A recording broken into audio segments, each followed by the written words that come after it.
Good morning from Paris. Finally made it here. What an amazing experience this has been across the board. The people, the culture, just the atmosphere itself. It is so authentic, it's so real, and you can tell how much pride people have about their country. And one of the things that just stand out the most is preserving their history. There's not a lot of things that have changed over the course of 100 years. Yes, there's cars, there's cell phones, and understanding the simplicities of life.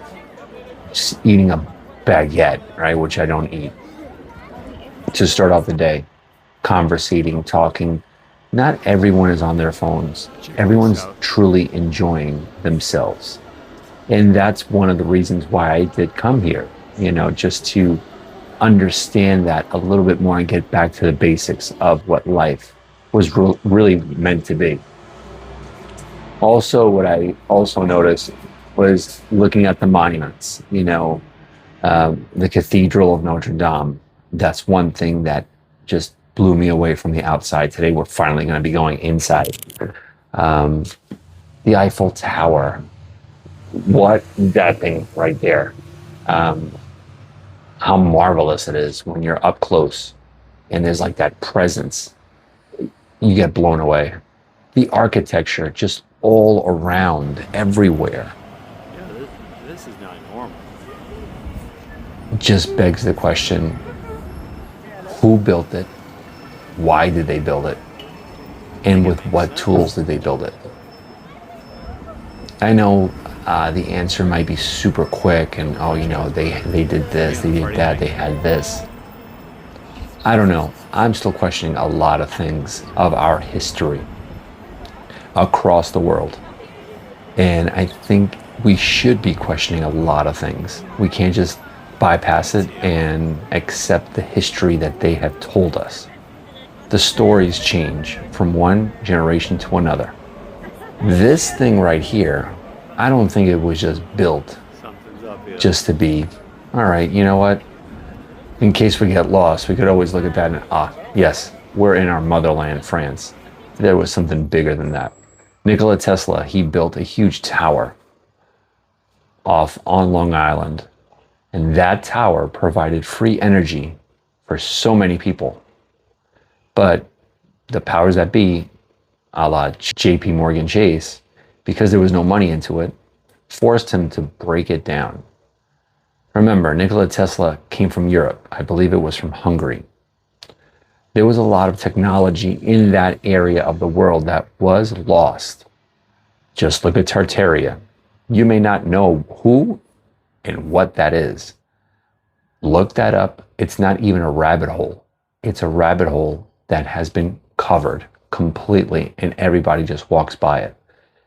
There's a lot that has been placed in there. Look at the sculptures, especially when you go to Europe, and it's all over America as well. If you open your eyes, there has been so many different parts of occluded historical figures that they tell us about that, hey, this is what it is, but in actuality, it is not.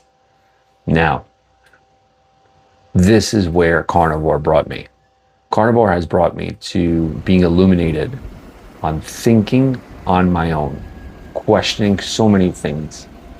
But the thing is, when you go to countries that are different from the United States, you have to adapt. But you can't adapt too much because you could fall off of Carnivore. Now, Carnivore for me is a life changer, okay? I put out a video earlier about a week and a half ago to 2 weeks that, I suffered a minor TIA, right? Okay.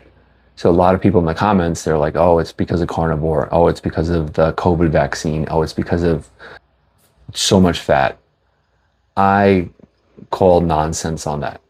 I attribute it to coffee, right? Because I've noticed that whenever I drink coffee, I feel great, but I do an overconsumption of it. I do 5 to 6 cups a day.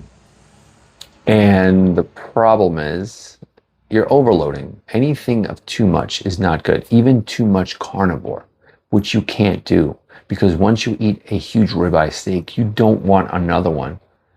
Unlike cookies and cereal and ice cream, you will always want more in less than 30 minutes or less. Carnivore, that's it.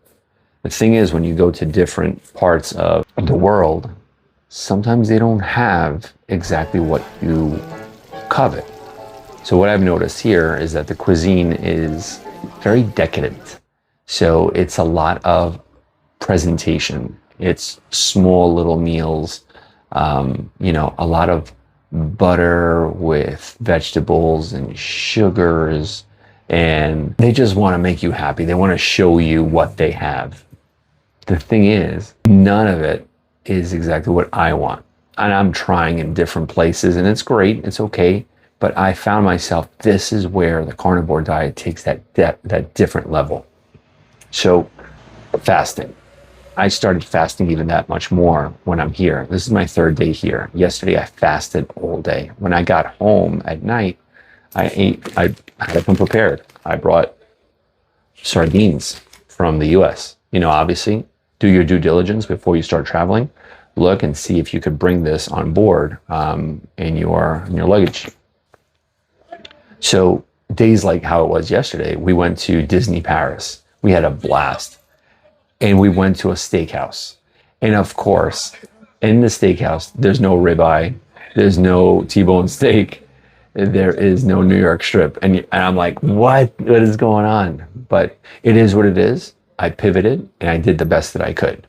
So what I said to my family, listen, you guys go eat, you guys do you, don't worry, you know me. I'm just gonna have some water, some seltzer, and we move on.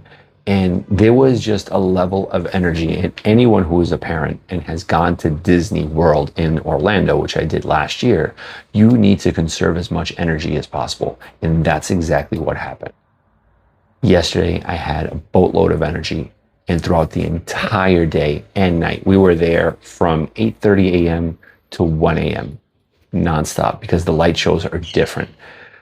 The sun doesn't go down here until 10 p.m. Think about that. It is the wildest thing. But I did what I needed to do. And yes, you might have some people saying, well, come on, you're on vacation.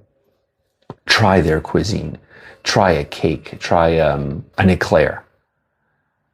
This is more than a lifestyle change. This is more than just eating meat and fat. This is about opening your mind on fasting and knowing that food is important, but the location shouldn't change your health.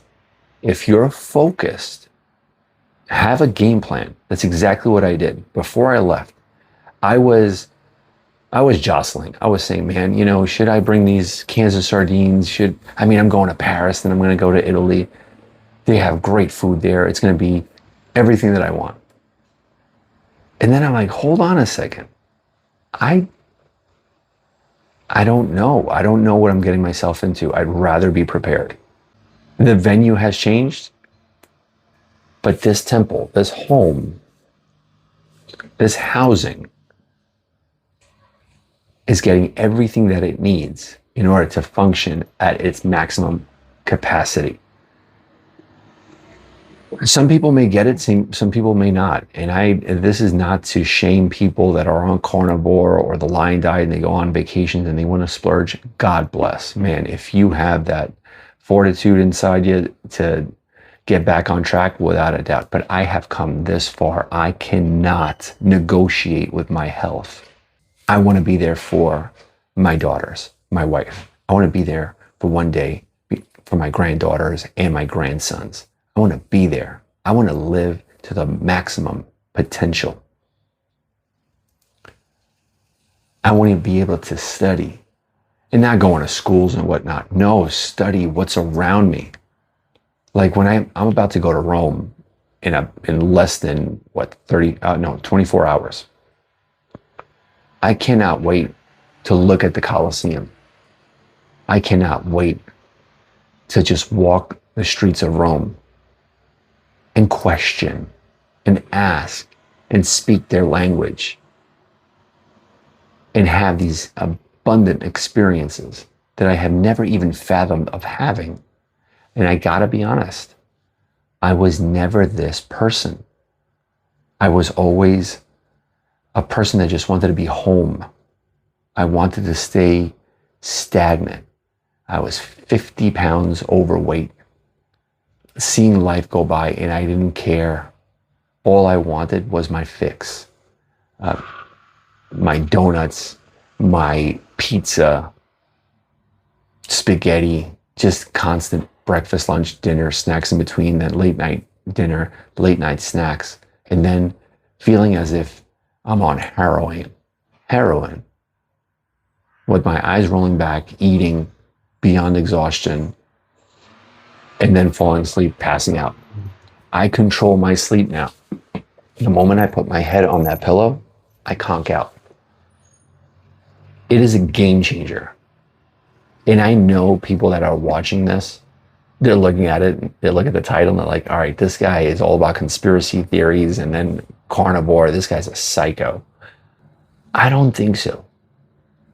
That's farther from the truth. And that is the beauty of this.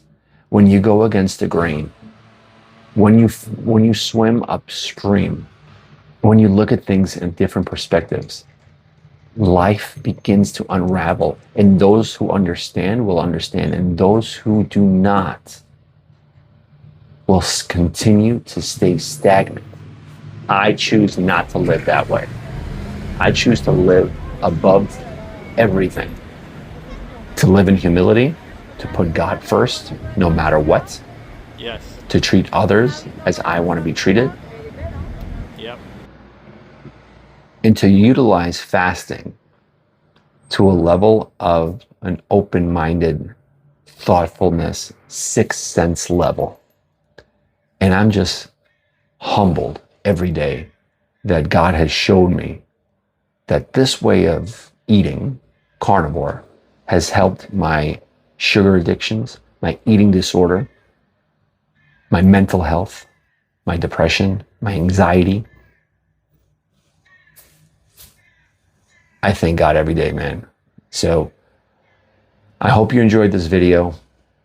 I'm going to see if I could add a couple of clips here and there. Maybe you saw it already. But France is cool. France is a really great experience, especially in Paris. Turn off the news, turn off the media. All the crap that you've heard about, oh, French people hate Americans. It's farther from the truth. People speak English. Let's not forget, not to boast, but America is still a powerhouse. Wherever you go in this world, there are English translations everywhere you go. They may be at odds with America, but English, that language, that country, make no bones about it. That is the best country in the world. Don't forget that. God bless you guys, and I'll see you guys in the next video. Later.